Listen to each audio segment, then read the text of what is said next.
Hello YouTube, it's Ben here from Team America 1 coming at you with a updated Gigavise deck profile. I wanted to give you guys just a quick update. I haven't done that in a while. And then some cards that I've been looking at and thinking about playing in the deck as well. Also, I went to locals last night. I entered, but I ended up dropping because I had to go and I was tired. So, it was a 5-round tournament and I got to round 3 and it was 10 o'clock, which is pretty late, and I really didn't want to stay up that late. So but anyways, let's just get right into the deck. There's some changes, I guess, nothing too big though. Still running 3 Gigaplant. You need to, keeps it consistent. Double Lonefire, Spore, Dandy, and Titanial. Again, all that is fairly standard. And then 1 Nettles.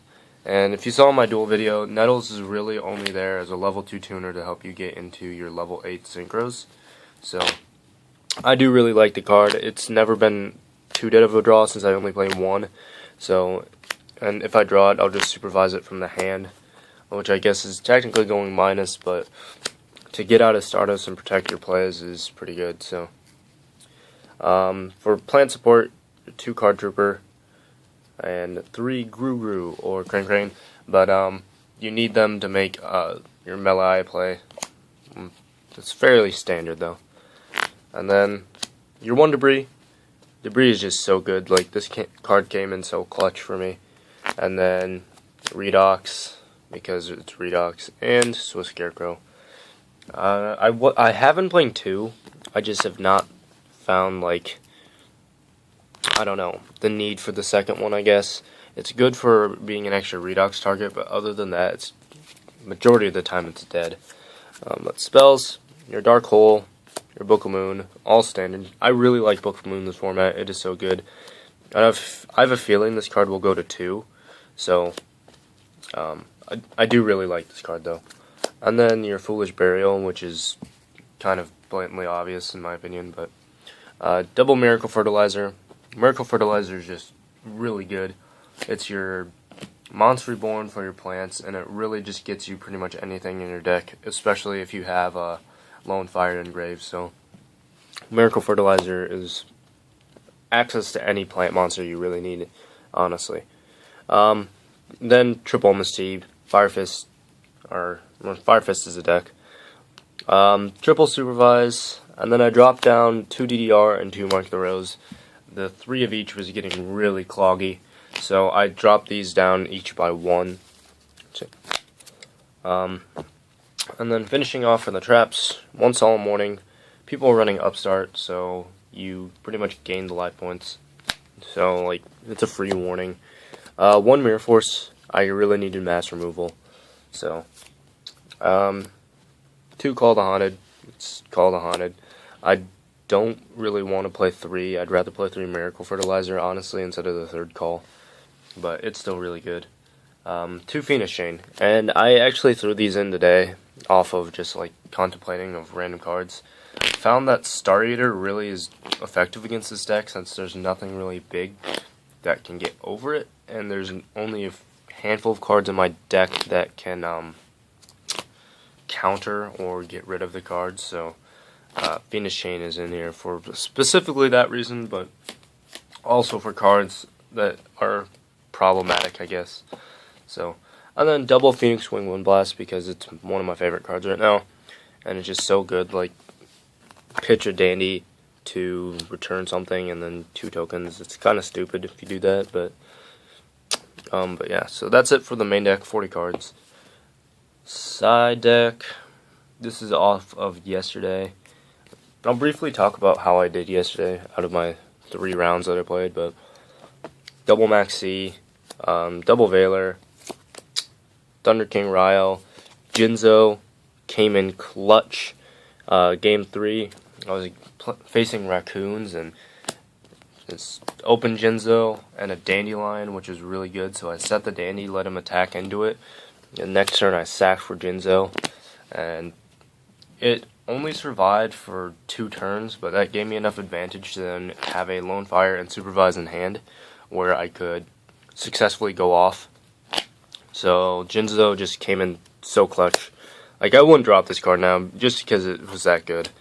But on to the spells that I side. I only side the one Twister. I'm siding this over Spell Shattering just because it hits traps too. Like, in macro is obviously a problematic card, but Double Imperial Iron Wall, this came in pretty good against the Dragon matchup, so I can't complain about it. Mind Crush, sided in against Mermails, never saw it. Chain Destruction, if I faced Fire Fists, I would have sided this in, but I didn't. And then Overworked, which I guess could work against the Raccoon deck, but I don't know.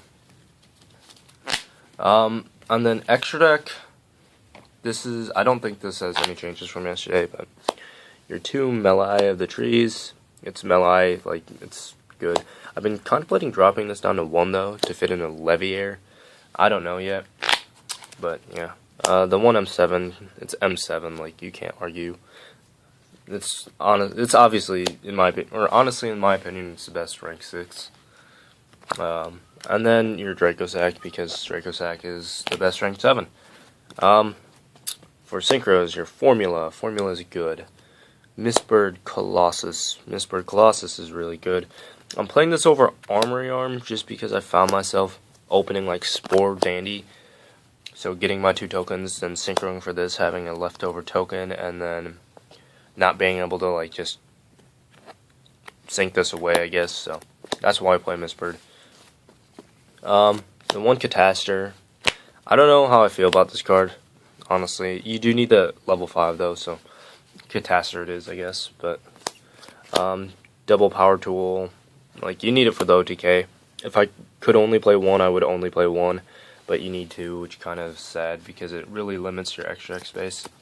1 Ancient Fairy, and this is a really arguable card right now. Switching off between Ancient Fairy and Crimson Blader is what I'm thinking, and the reasons being Ancient Fairy, I found myself needing another Dragon level 7 Synchro for my Debris, and overall I like making this over just a standard Black Rose, so like, I'd rather make the Ancient Fairy if I'm gonna just sync it away anyways than make a Black Rose and waste a Black Rose not using the effect. So I don't know, that's why I play Ancient Fairy. It's kind of just in there though, I'm not sure how I feel about it. And there's times yesterday where I really wish I would have had the Crimson Blader, and yeah, that's pretty much what it comes down to. So I think I'm gonna switch these 2 cards out. That's just me though. For the 8th, Stardust Dragon and Scrap Dragon, both of these cards put in work. Leo, again, Leo is really good. It was somewhat effective against the Mermail player that I faced, but he had a Torrential Tribute, so yay, I guess. He had a larger board presence than I did in the monster section, so I guess he went negative, but I would have rather kept the Leo because he just recycled it with Gund anyways, so. And then Star Eaters, because Star Eater is just a powerhouse. But yeah, that's pretty much it for the deck profile. Like I said, I really wish I would have had this card. But cards that I've been thinking about playing, and this is gonna be like super weird, but like Copy Plant obviously is a really good card. Like, it's a good plant. And then Mandragora, and it's a plant level 4 that can special summon itself. So I mean, it's not bad in that aspect. Like, I don't know, it's not bad to open with it, so I'm thinking about just doing some really janky fun deck with Mandragora in it, but I don't know. And like I said, the Leviair in the extra deck, that's something that I'd like to fit. But briefly going over how I did yesterday, and I'm thinking I'm going to go to locals again today, so you can look at these tokens. Round 1, I faced the, what's it called, I forget the name of the deck. Raccoon. I faced the Raccoon deck, and I don't remember if it was a 2-1 or a 2-0. I think it was a 2-1, but I'm also, I don't know. But, anyways, I won game 1, pretty much. Open Lonefire, supervise, you win. In game 2, if there was the Jinzo thing happened and then I won, but I think that was game 3, and I don't remember at all if what happened game 2. It's probably grind, because that's what happens. No.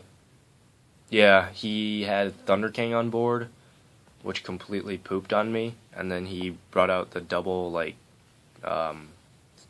Tan or whatever its name is. So then we just went game 3. And then game 3, I opened the Jinzo, and that was fun.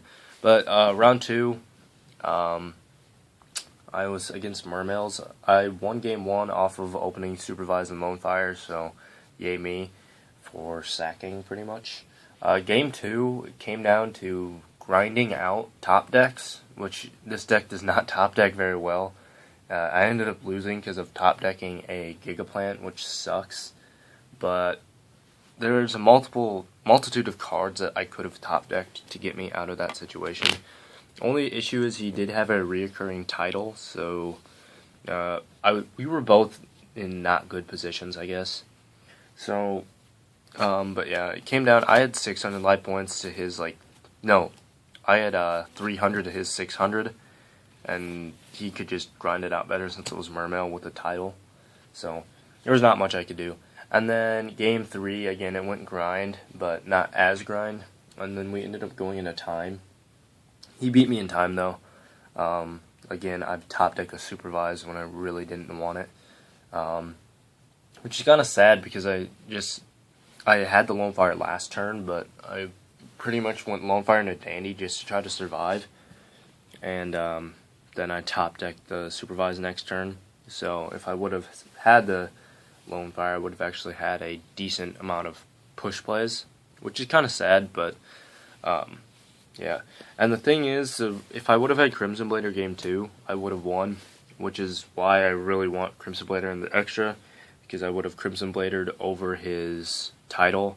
I had the plays to do so, and then that would have stopped him from reoccurring the title and bringing out his lead from a Abyssland, so Blader would have come in clutch, but I forgot I didn't have to, so I just went into a Stardust, and then he ended up attacking over it, so that was really upsetting. And I also had a Star-Eater that game, and he made it Abyss Dweller and attacked over it with a lead. I'm pretty sure that's how it went. I don't know. But all in all, it was just not fun. Or not, I shouldn't say not fun, but... And then round 3, I was against a Dragon Plant player. I gave him the win, so technically I went 1-2. But I was in a position, game 2. I had won game 1 off of opening Lonefire Supervise.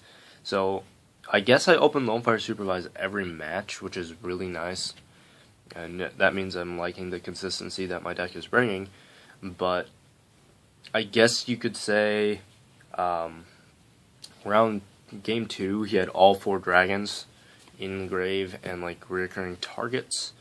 So I guess I was in a losing position, but also he also tried to push through Max C to get Phoenix Winged.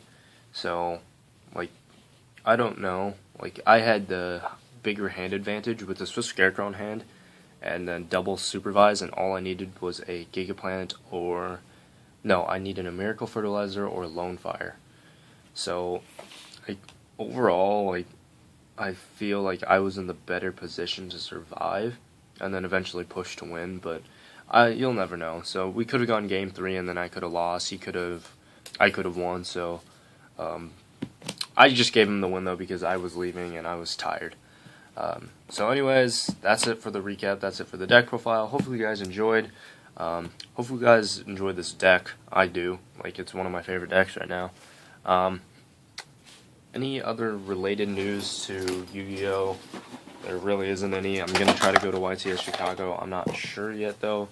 And I will be doing a deck profile for you guys of an archetype that isn't out yet, and it will be the next deck I play. You guys know what it is. Artifacts, and this deck is stupid good. So, if you want to see the artifact deck profile, that would be awesome, and just watch for it. But so yeah, that's gonna be the next deck I play. So anyways, you guys, thanks for watching. Don't forget to comment and subscribe, and I'll see you guys next time.